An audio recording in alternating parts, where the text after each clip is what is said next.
पिछली कक्षा थोड़ी छोटी थी जिसमें हम लोगों ने पृथ्वी पर जो भी एक काल्पनिक रेखाएं खींची गई हैं उसके बारे में हमने आपसे चर्चा की थी, जिसे अक्षांश, जो ऊर्ध्वाधर रेखा खींची गई उसे देशांतर, ऊर्ध्वाधर का मतलब सीधा ऊपर से नीचे, ऊपर से, और हॉरिजॉन्टल जिसे क्षैतिज कहा जाता है, जिसे पूछा जाता है पृथ्वी पर काल्पनिक क्षैतिज रेखाओं को निम्न में से क्या कहा जाता है, तो क्या कहा जाता है, अक्षांश। क्या कहा जाता है, क्षैतिज काल्पनिक रेखाओं को अक्षांश कहा गया है। और ऊर्ध्वाधर यह क्षैतिज होता है, क्या होता है बेटा, यह क्षैतिज कहा जाता है, हॉरिजॉन्टल, और इसे कहा जाता है ऊर्ध्वाधर। क्या कहा जाता है, ऊर्ध्वाधर कहा जाता है, वर्टिकल कहा जाता है। क्या कहा जाता है, तो जो क्षैतिज खींची गई है उस काल्पनिक रेखा को अक्षांश नाम दिया गया है, और जो पृथ्वी पर ऊर्ध्वाधर खींची गई है, जो ऊपर से, ऊर्ध्वाधर मतलब दक्षिण ध्रुव से, उत्तर ध्रुव से दक्षिण ध्रुव की तरफ, उत्तर ध्रुव से दक्षिण ध्रुव की तरफ खींची गई काल्पनिक ऊर्ध्वाधर रेखा को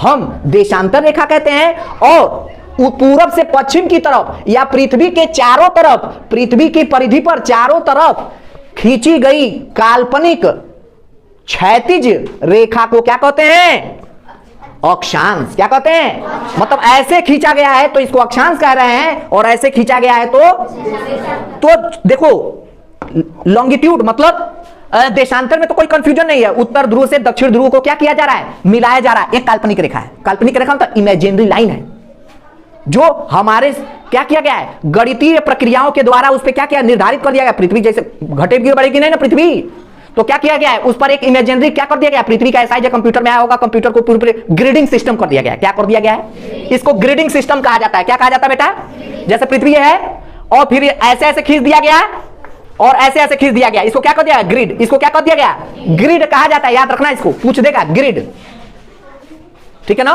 तो ग्रिडिंग कर दिया गया है, क्यों, हर एक लोकेशन को जानने के लिए, कौन कहां पर स्थिति है, किसकी पृथ्वी पर कहां स्थिति है, यह बताने के लिए हमने क्या कर दिया गया, क्षैतिज और देशांतर रेखाओं को खींचा गया है। लेकिन कैसी, काल्पनिक। कैसी, तो आइए अब कल हमने अक्षांश पढ़ लिया कि अक्षांश क्या क्या होते हैं, कैसे खींचे जाते हैं। हर एक डिग्री पर खींचा गया है, और ऊपर 90 है, नीचे 90 है, और बीच का 0, ठीक है। तो उसको एक बार समझ लेते हैं। अक्षांश रेखा जो है, अक्षांश रेखा की दो बातें हैं। अक्षांश रेखा से क्या किया जाता है, अक्षांश रेखा से हम किसी भी स्थान की स्थिति तो बता सकते हैं, कौन कहां पर है, उसका लोकेशन कहां पर है, गोठा रसूलपुर कहां है, कैसे पता चलेगा, लैटिट्यूड लॉन्गिट्यूड से, ठीक है। अक्षांश और देशांतर बताइए, ये मत बताइए कि देवरिया से पश्चिम है, यहां पर है, लैटिट्यूड लॉन्गिट्यूड बताओ। नहीं समझ में आ रहा है, गूगल मैप खोलो, गूगल मैप पे तुम गोठा रसूलपुर सर्च करो, गोठा रसूलपुर जब सर्च हो जाएगा तो वहां पर बगल में आएगा, उसको टच करो, वहां से उसका लोकेशन पता चल जाएगा, इतने लैटिट्यूड इतने लॉन्गिट्यूड पर है। अब वो स्थिति धरती से अब कहीं जा, रात हो या दिन हो, कभी जा नहीं सकती,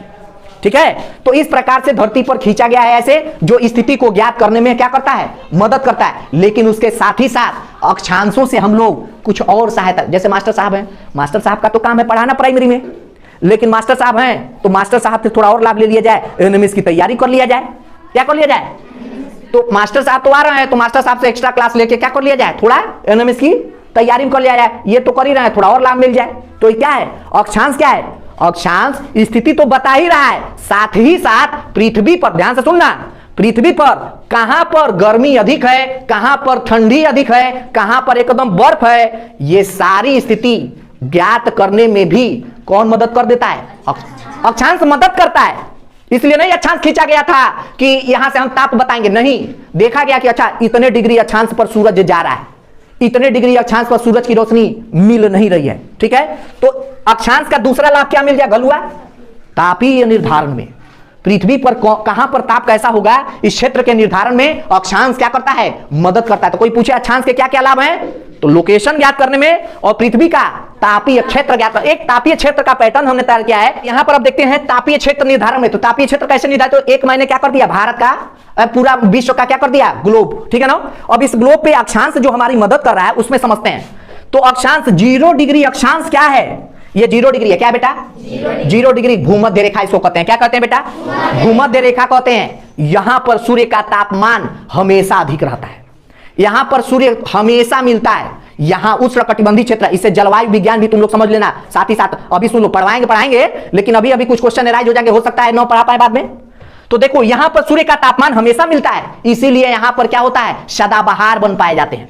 मतलब हरे भरे वन पाए जाते हैं। कारण क्या है, दिन भर बहुत गर्मी होती है और जब गर्मी होती है तो उमस बढ़ता है, संघनन होता है और शाम होते होते यहां पर घनघोर वर्षा होती है और जब बारिश होती है तो यहां पे पौधे बहुत सारे पाए जाते हैं। ठीक है, तो उष्णकटिबंधीय क्षेत्र 30 डिग्री अक्षांश तक, कितना तक 30 डिग्री, देखो यहां तक बनाया, सूर्य यहां तक मिल रहा है, कहां तक 30 डिग्री नॉर्थ और 30 डिग्री साउथ। ये देखो बनाए, बताए थे ना कि कितने तारीख से उत्तरायण होने लगता है। अब यहां से उत्तरायण होगा, क्या होगा, उत्तर की तरफ बढ़ेगा और किस दिसंबर को, 30 सितंबर से फिर वापस होने लगेगा, क्या होने लगेगा, 23 सितंबर से फिर वापस होने लगेगा और फिर आएगा, अब ठंडी चालू हो जाता है, अब ये दक्षिणायन होने लगेगा। अब जब इधर वापस होने लगेगा तो धीरे धीरे क्या होगी, गर्मी कम होगी और ठंडी बढ़ने लगेगी। अब क्या होगा, अब दक्षिणी गोलार्ध, अब यहां से क्या हो गया, इसके नीचे दक्षिणी गोलार्ध है और इसके ऊपर उत्तरी गोलार्ध है। जब इसके नीचे जब सूखा जाने लगेगा तो इधर ठंडी बढ़ने लगेगी और जब इधर होने लगेगा तो क्या हो जाएगा, इधर क्या होने लगेगा, इधर गर्मी बढ़ने लगेगी। तो सूरज क्या होता है, यहीं तक धरती के जा ही पाता है, क्योंकि धरती हमारी क्या है, सूर्य को कांस्टेंट माना गया है, धरती हमारी रोटेट कर रही है। ठीक है, और क्या करता है, वो अपनी स्थिति भी बदल रही है क्योंकि अपने अक्ष पे क्या है, झुकी हुई है। तो 23.5 डिग्री अक्षांश उत्तरी को यह नाम दे, यहां पर सूर्य डायरेक्ट दिखता है, सूर्य डायरेक्ट, लेकिन प्रकाश तो यहां तक जाएगा, सूर्य का डायरेक्ट रोशनी यहां पर आता है। ठीक है, लेकिन 30 डिग्री नॉर्थ और 30 डिग्री साउथ यहां पर सूर्य का प्रकाश हमेशा मिलता है, इसलिए इसे उष्णकटिबंधीय क्षेत्र का, उष्ण मतलब गर्मी, उष्ण मतलब क्या होता है बेटा, गर्मी, उष्ण मतलब क्या होता है, याद रखना, उष्ण मतलब गर्मी होती है, शीतोष्ण मतलब आधा गर्मी आधा ठंडी, और शीत मतलब एकदम ठंडी, फ्रीज, बर्फ।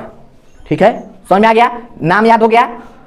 तो इतने 30 डिग्री ऊपर से लेकर 30 डिग्री दक्षिण तक सूर्य की रोशनी निरंतर मिलने के कारण यहां पे बहुत गर्मी होती है और जब गर्मी होती है तो बहुत वर्षा होती है और बहुत वर्षा होती है तो यहां पर पेड़ पौधे बहुत हरे भरे रहते हैं, यहां की लकड़ियां बहुत भारी होती हैं, बहुत मजबूत होती हैं। तो क्या है, उष्णकटिबंधीय क्षेत्र कहा जाता है।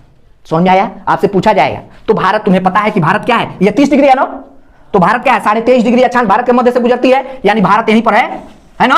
तो आपसे पूछा जाता है, भारत से कर्क रेखा गुजरती है, कौन सी रेखा गुजरती है, बीचों बीच से कर्क रेखा गुजरती है। और भारत किस जलवायु प्रदेश में है, उष्णकटिबंधीय, शीतोष्ण की शीत, उष्णकटिबंधीय, किसमें है, लेकिन पूरी तरीके से उष्ण में नहीं है, लेकिन हिमालय के कारण हम इसे उष्ण में मान लेते हैं। ठीक है, याद रखना, क्या बोल रहा होगे, उष्णकटिबंधीय क्षेत्र है, कोई दिक्कत। तो ये उष्णकटिबंधीय क्षेत्र कहा जाता है ताप के अनुसार, किसके अनुसार, 30 डिग्री नॉर्थ से लेके 30 डिग्री साउथ तक। उसके बाद जब बढ़ते हैं तो 23.5 डिग्री बता दिया जा रहा है, 23.5 डिग्री को हमने एक मानक मान लिया है, 23.5 डिग्री को कर्क रेखा कहा जाता है, क्योंकि लंबवत प्रकाश पड़ता है, सूर्य का प्रकाश एकदम लंबवत पड़ता है।